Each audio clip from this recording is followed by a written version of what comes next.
এটা অট্টালিকা।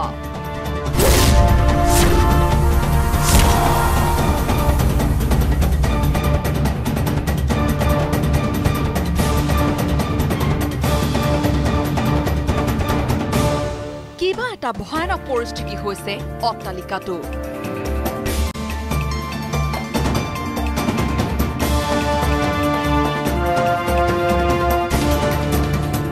অট্টালিকাৰ চৌহদত নিৰাপত্তা বাহিনীৰ কাঢ়া পহৰা।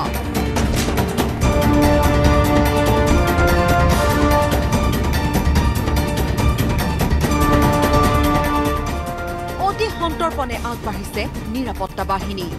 গুলি ফুটিছে।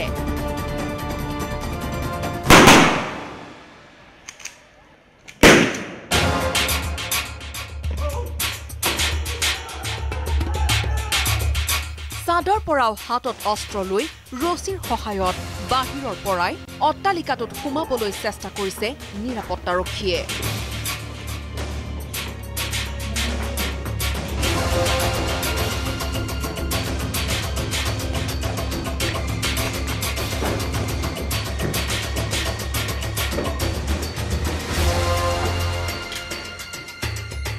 নিৰাপত্তাৰক্ষীৰ পৰিকল্পনা সাজু।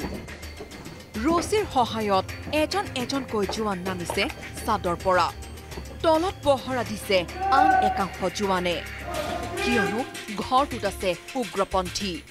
মোৰ পিছফালে কমাণ্ডো বাহিনী সম্পূৰ্ণৰূপে তেওঁলোক সাজু হৈ আছে এটা হস্টেজ সিচুৱেশ্যন টেকেল কৰিবৰ বাবে। ভিতৰত এটা অট্টালিকা, পিছফালে দেখুৱাইছো এটা অট্টালিকা। অট্টালিকাটোৰ ভিতৰত আছে উগ্ৰপন্থীয়ে কিছু লোকক তাত আবদ্ধ কৰি ৰাখিছে আৰু তাত সেই উগ্ৰপন্থীখিনিক নিউট্ৰেলাইজ কৰিবলৈ সম্পূৰ্ণৰূপে সাজু হৈছে কমাণ্ডো বাহিনী। অট্টালিকাটোৰ ভিতৰত দুৰ্বৃত্তই বন্দী কৰি ৰখা লোকসকলক নিৰাপদে উলিয়াই লৈ আনিবলৈ চলিছে নিৰাপত্তাৰক্ষীৰ অহৰহ চেষ্টা।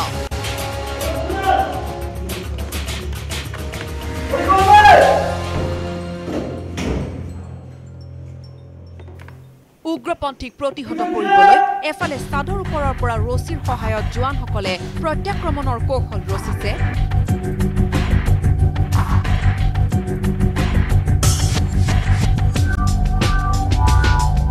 আৰু আনহাতে অট্টালিকাটোত চিৰিৰে অতি সতৰ্কতাৰে এখোজ দুখোজকৈ আগবাঢ়িছে আন একাংশ নিৰাপত্তাৰক্ষী।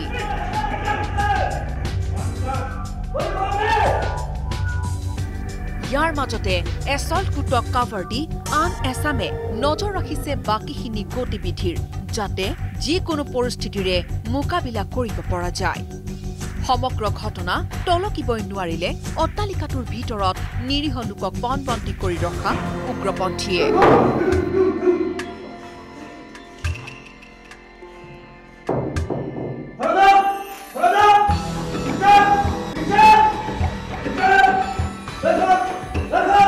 এটা সময়ত উগ্ৰপন্থী পৰিল জালত। দুৰ্বৃত্তৰ কবলৰ পৰা নিৰাপত্তাৰক্ষীয়ে উদ্ধাৰ কৰিলে সাধাৰণ লোকক।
কিন্তু ভয় নাখাব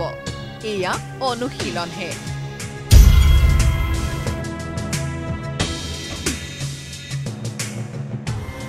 অৱশ্যে সমগ্ৰ পৰিবেশ এটা মক ড্ৰিল হে কিয়নো ইয়াত তেওঁলোকে আসলতে অনুশীলন চলাইছে হস্টেজ সিচুৱেশ্যন এটা হলে কি কৰিব এই সকল কমাণ্ডোৱে আৰু আজিৰ এই খণ্ডটিত আজিৰ অদ্বিতীয়ত আমি আপোনালোকক লৈ আহিছো অসম আৰক্ষীৰ অদ্বিতীয় কমাণ্ডো বাহিনীৰ ওচৰলৈ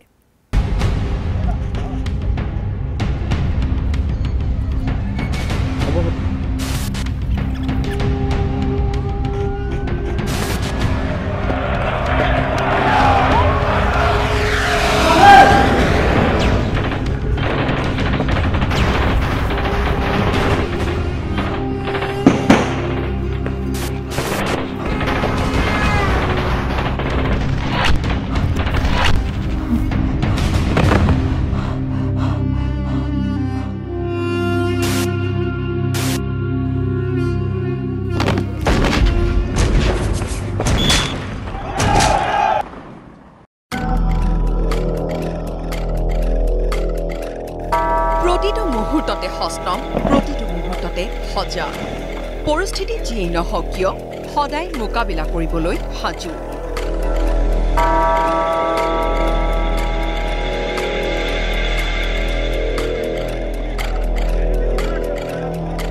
যাৰ এটা মাত্ৰ আক্ৰমণত ধৰাশায়ী হয় শত্ৰু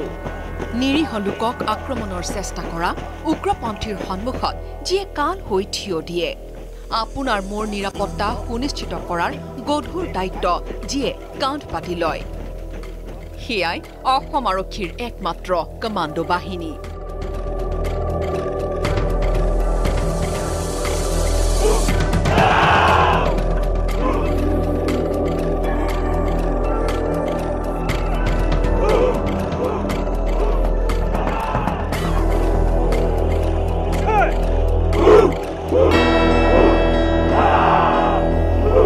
অদম্য সাহস অপাৰ শক্তি শৌৰ্য বীৰ্যৰ প্ৰতীক এই কমাণ্ডো বাহিনী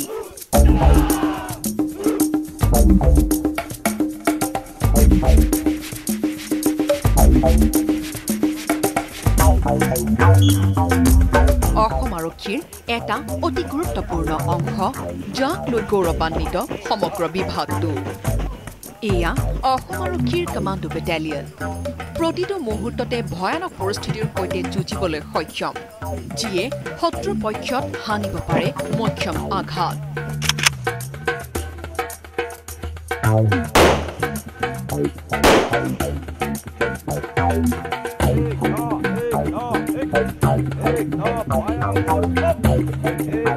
আৰক্ষীৰ এটা বিশেষ বেটালিয়ন এটা এলাইট ফোৰ্স উগ্ৰপন্থী দমনৰ বাবে সুকীয়া কৌশল পৃথক আক্ৰমণৰ শৈলী অনুশীলনো তেওঁলোকৰ সুকীয়া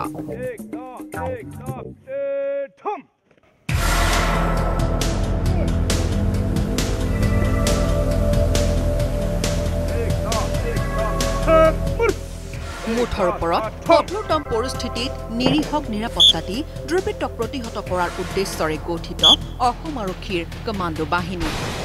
উগ্ৰপন্থী বিৰোধী অভিযানত বিশেষভাৱে পাৰ্গত অসম আৰক্ষীৰ একমাত্ৰ কমাণ্ডো বেটেলিয়ন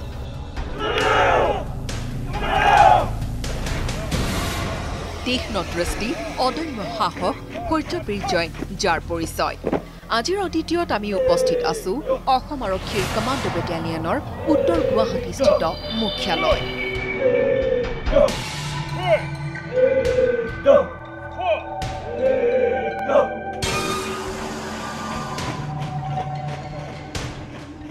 So এতিয়া মই বেটালিয়ন কমাণ্ডেণ্ট বেদান্ত ৰাজখোৱাৰ সৈতে আছোঁ ৰাজখোৱা ডাঙৰীয়া যিহেতু কোৱা হয় এটা স্পেচিয়েলাইজ ফ'ৰ্চ আৰু বহুতৰে মনত স্পেচিয়েলাইজ ফ'ৰ্চ কমাণ্ডোজ সেই কনচেপ্টটো সকলোৱে জানে কিন্তু আচলতে হয় কি কমাণ্ডোজ তেওঁলোকে কৰে কি সেইখিনি কথা হয়তো সাধাৰণ জনতাই তেওঁলোকৰ বিষয়ে জানেহে কিন্তু ভালদৰে হয়তো নাজানে আপোনাৰ মুখৰ পৰা জানিবলৈ বিচাৰিম আমাৰ আসাম কমাণ্ডো বেটেলিয়নটো ৰেজ কৰা হৈছে অসমৰ যিটো ইনচাৰ্জেঞ্চি যিটো চিটুৱেশ্যন সেইটো লগত টেকেল কৰিব পৰাকৈ এটা স্পেচিয়েলাইজ ফ'ৰ্চ এই স্পেচিয়েলাইজ ফ'ৰ্চটো খালি এক্সট্ৰিমিষ্ট চিটুৱেশ্যনত বা হোষ্টেজ চিটুৱেশ্যনত তেনেকুৱা চিটুৱেশ্যন স্পেচিয়েলাইজ চিটুৱেশ্যন যিবোৰ থাকে সেইখিনিক ডিল কৰিবৰ কাৰণে এই ফ'ৰ্চটো ৰেজ কৰা হৈছে এইটো অসম পুলিচত মাত্ৰ এটাই আমাৰ বেটেলিয়ন আছে অন্যবোৰ বেটেলিয়নৰ নিচিনা নহয় এইটো স্পেচিয়েলাইজ গোটেই ফ'ৰ্চটো স্পেচিয়েলাইজ গোটেই মানুহখিনি স্পেচিয়েলি আমি ট্ৰেইন কৰোঁ যিকোনো ধৰণৰ কাউণ্টাৰ কৰিবৰ কাৰণে ইনচাৰ্জেঞ্চি চিটুৱেশ্যনত তো সেইটো কাৰণে যিহেতু এটা ৰিকুৱাৰমেণ্টটো স্পেচিয়েল গতিকে গোটেই ফ'ৰ্চটোৱে আমাৰ এটা স্পেচিয়েলি ট্ৰেইন এইটো অন্য ল এণ্ড অৰ্ডাৰ চিটুৱেশ্যনত আমাৰ ফ'ৰ্চটো ইউজ কৰা নহয় যিকোনো ধৰণৰ এতিয়া অসমত আপুনি জানে বেলেগ বেলেগ জেগাত বেলেগ বেলেগ ধৰণৰ আপোনাৰ ইনচাৰ্জেঞ্চ আছে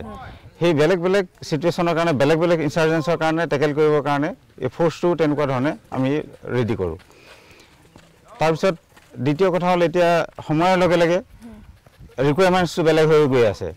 এতিয়া আগতে আছিলে যিটো কনভেনশ্যনেল আমাৰ এক্সট্ৰিমিষ্ট যিটো চিটুৱেশ্যন আছিলে এতিয়া আপুনি দেখিছে অভাৰ দ্য ইয়াৰ্ছ গোটেই চিটুৱেশ্যনটো চেঞ্জ হৈ গৈ আছে সেই তেনেকৈ ধৰণে যেতিয়া নতুন চিটুৱেশ্যনটো আমাৰ ৰিকুৱাৰমেণ্টটো যিহেতু বেলেগ বেলেগ ধৰণৰ হৈ গৈ আছে গতিকে ফ'ৰ্চটো আমি ট্ৰেইনিংটো আৰু সেইমতে আমি চেঞ্জ কৰি কৰি গৈ আছোঁ যাতে আজিৰ দিনৰ যিটো ৰিকুৱাৰমেণ্ট সেইটো যাতে আমি ফুলফিল কৰিব পাৰোঁ আগতে এটা সময়ত আছিলে বহুতবিলাক বেছি আমি জোৰ দিছিলোঁ যেতিয়া কমিউনিকেশ্যন কম আছিলে জাংগল এৰিয়াত যেতিয়া কৰিবলগীয়া হৈছিলে তেতিয়া বেছিভাগ ফ'কাছ কৰা হৈছিলে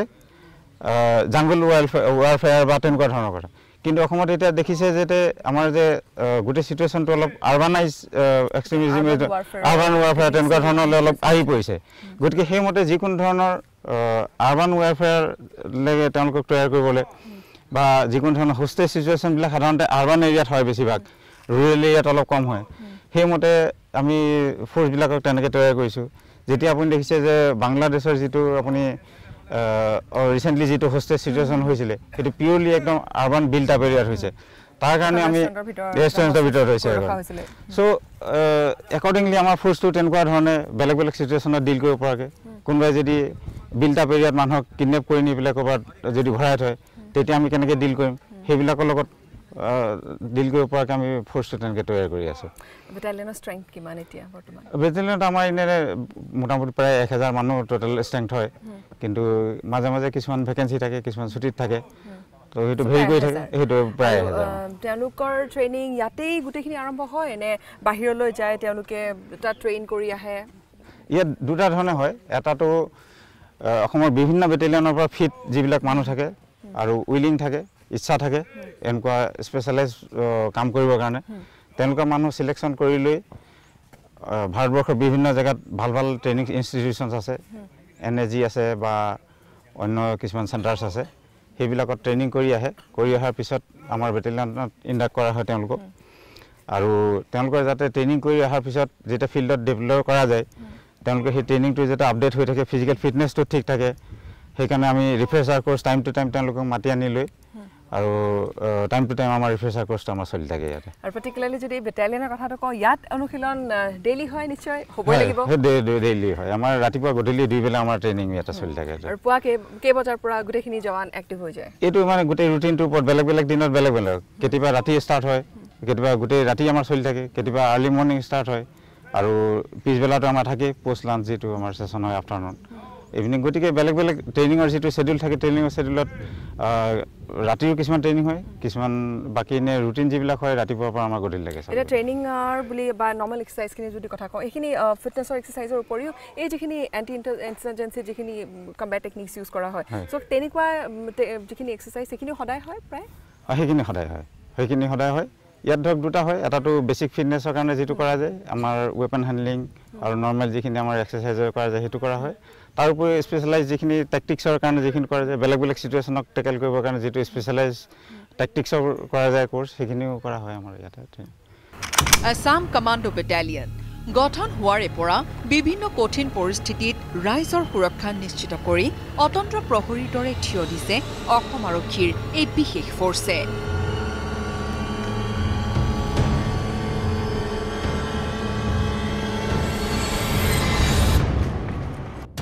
দুৰ্গম অঞ্চলেই হওক বা কংক্ৰিটৰ আৱাসস্থলীৰ মাজতেই হওক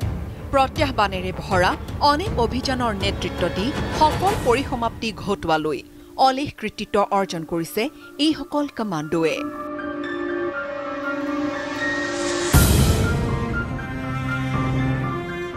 20 বছৰীয়া এক গৌৰৱ উজ্জ্বল ইতিহাস সাৱটি ৰাখিছে এই কমাণ্ডো বেটালিয়নে 90 দশকৰ মাজভাগৰ কথা উগ্ৰপন্থী সমস্যা জুৰুলা অসম কুটাঘাট সংঘটিত কৰাৰ বিভিন্ন উগ্ৰপন্থী সংগঠনৰ নিত্য নতুন কৌশল ক্ৰমান্বয়ে বাঢ়ি অহা উগ্ৰপন্থী সমস্যা প্ৰতিহত কৰাৰ ক্ষেত্ৰত কৌশল সলনি কৰিবলৈ বাধ্য হৈছিল আৰক্ষী নিৰাপত্তাৰক্ষী চিন্তা চৰ্চা আৰম্ভ হৈছিল নতুন কম্বেট টেকটিকেৰে এটা বিশেষ বাহিনী তৈয়াৰ কৰাৰ আৰু সেই অনুসৰিয়ে অসম আৰক্ষীৰ বিভিন্ন বেটালিয়নৰ পৰা বছা কনিষ্টবলৰ পৰা ডিএছপি পৰ্যায়লৈ 489 গৰাকী বিষয়া জোৱানৰ সৈতে 1990 চনৰ শেষৰ ফালে পঞ্জাৱ আৰক্ষীৰ কমাণ্ডো বাহিনীৰ আৰ্হিত আৰম্ভ হ'ল এই বিশেষ গোটৰ প্ৰশিক্ষণ পৰ্ব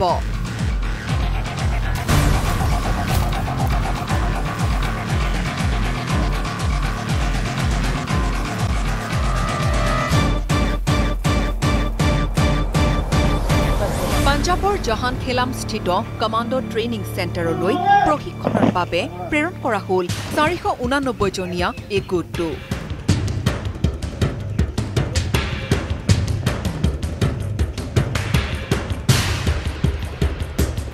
অত্যাধুনিক মাৰণাস্ত্ৰ চালনাৰ পৰা বিভিন্ন এডভান্স টেকটিকৰ দুমহীয়া প্ৰশিক্ষণ লৈ এইসকল বিষয়া জোৱান উভতি অহাৰ পিছতেই 1996 চনৰ 18 জানুৱাৰীত গঠন কৰা হ'ল আছাম কমাণ্ডো বেটালিয়ন প্ৰথম অৱস্থাত গুৱাহাটীৰ কাহিলীপাৰাস্থিত 4th APBNৰ কাৰ্যালয়তে থাকিল কমাণ্ডো বেটালিয়ন পিছত 2000 চনৰ 20 নৱেম্বৰত উত্তৰ গুৱাহাটীৰ মাণ্ডাকাটালৈ স্থানান্তৰিত কৰা হ'ল সমগ্ৰ বেটালিয়ন বৰ্তমান মাণ্ডাকাটা পাহাৰৰ নান্দনিক পৰিৱেশেৰে আৱস্থিত এই বিশাল এলেকাই হৈছে কমাণ্ডো বেটালিয়নৰ মুখ্য কাৰ্যালয়